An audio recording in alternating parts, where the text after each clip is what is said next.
Greetings and salutations, YouTube! This is the Captain, here with Wi-Fi Battle Theater. Today I have a battle with my roommate here on YouTube as heavyarms55. I'll leave a link in the description if you'd like to check him out. And today is a UU battle. Him with a Registeel, Pincer, Rotom, Mow, Mismagius, Hitmontop, and Moltres.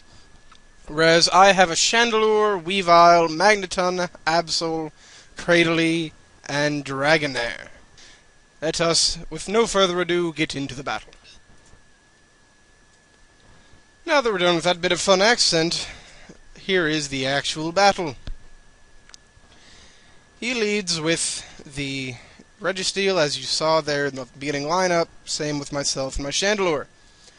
Obvious Flamethrower is obvious, but unfortunately, no matter how amazing Chandelure's special attack is, Registeel's special defense is higher. Bulky little bastard paralyzes me, which is aggravating, since my speed is not as high as you'd like a sweeper to be anyway. But that's why this is a lead. He sets up the Stealth Rock. Happily, my Chandelure is already out. Unfortunately, my Weavile is still going to have to deal with it later. Flamethrower a second time. And there it goes, it's alive with literally 2 health, as Jill told me afterwards. That really sucked, because that means that it gets to do this little bit of damage here from the Iron Head. Not a huge matter, but still aggravating. Flamethrower finally takes it down, but what does he care? He already has his rocks up, and he paralyzed me. That's all you need out of a lead. So out comes the Mismagius, because he knows that, especially with my paralyzation, he can outspeed by a lot. Shadow Ball hurts, and down goes Luigi's Lamp. Poor little guy. His life was so short. Life Orb takes a chunk out of Butch, and my ninja appears. Ow, Stealth Rocks suck. Pressure activating, not really matters. Obvious Pursuit. But he guessed as much, and so just decided to stay in anyway. See if he could survive and hit me once. But I am banded, so down goes the fragile little Mismagius. And here's him on top. But as I said, I'm banded. Can't afford to leave in Weavile, and out it comes. Bring out my awesome little Eviolite Shedskin Dragonair here, Falcor. Obvious Fake Out is incredibly obvious. And then he gets a Mach Punch with a Fighting Gem, but bulky little Falcor survives it amazingly. Thunder waves him back, revenge for earlier.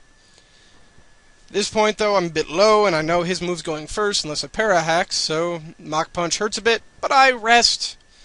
Now Falcor's working completely fine, back up to full health. Let's see here, don't remember exactly what happens next. It still isn't moving as fast as I'd like it to. Not sure why. Thudbug the Pincer appears! Mold Breaker doesn't matter to Falcor. Fast asleep. Shedskin, yay, only 1 turn of sleep. Swords Dance is a little bit scary, though, because I know Pincer's attack isn't exactly low. But I am a wall, and the Flamethrower appears. It's a good chunk of damage, if I remember right. Yeah, unfortunately not no-ko, but I'm a wall. X-Scissors dangerous after stab and Swords Dance, but hey, I'm alive and Flamethrower will take him down.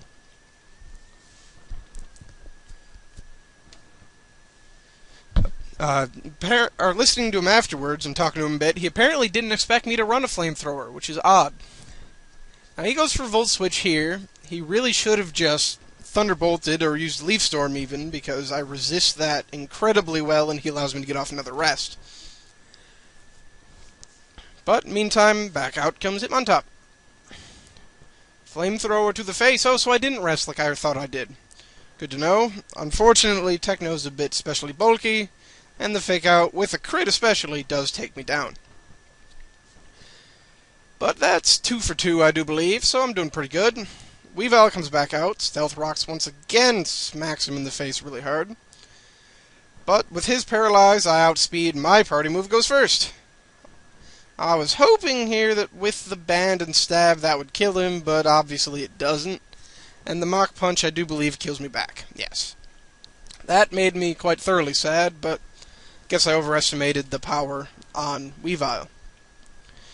So instead, Eviolite Magneton. That ought to be able to take a Mach Punch just fine, is what I figured. But half is a lot of health, and that hurt. But hey, Reflect means that that's no longer so much of a fear. And then the Parahax is incredibly useful. That's why I go for a Charge Beam. I too should have just Thunderbolted here, but I was hoping for the boost. Mach Punch takes another good chunk, but with the Reflect will leave me still pretty thoroughly alive, or so I thought, but it was a crit. Down I go. That saddened me incredibly.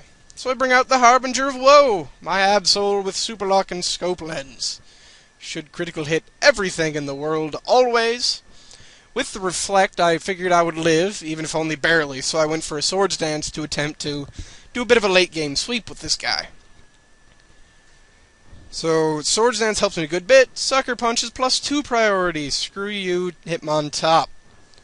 Especially with the random critical hit that I really don't think mattered after Swords Dance. And just in time, because the Reflect wears off. Rotom Mow returns. Sucker Punch fails because he decides to burn me, which sucks. Because now my Swords Dance is cancelled out quite thoroughly. But here I get revenge for his earlier crit on the Sucker Punch. Critting him with that between Superlock and Scope Lens and Oko his Rotom, which probably wouldn't have happened otherwise, and made me quite happy. Burn takes me down another good chunk. Out comes a Moltres. Now, he made this Moltres after a bit of talking with me, so I know it has agility, and I won't fail or fall for the trick with the Sucker Punch again. I allow it to get off the agility, but get in a hit with a Psycho Cutter. I figured this would do a good chunk, because it has, with Superlock and Scope Lens, a 1/3 chance to crit. But of course, this time I don't get one, and the burn takes me down after hitting him for a third.